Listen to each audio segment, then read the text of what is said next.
পশ্চিমবঙ্গের উত্তর ২৪ পরগনার মধ্যম গ্রামে বিজেপি নেতা শুভেন্দু অধিকারীর ঘনিষ্ঠ সহকারী চন্দ্রনাথ রথকে গুলি করে হত্যার ঘটনায় চাঞ্চল্য ছড়িয়েছে।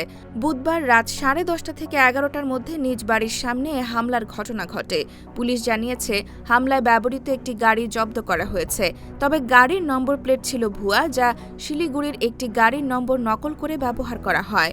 ঘটনাস্থল থেকে উদ্ধার হয়েছে একাধিক গুলির খোসা ও তাজা কার্তুজ।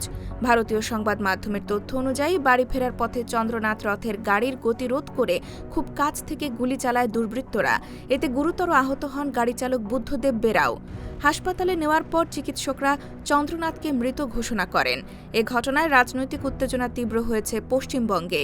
বিজেপির পক্ষ থেকে তৃণমূল কংগ্রেসকে দায়ী করা হলেও অভিযোগ অস্বীকার করেছে তৃণমূল।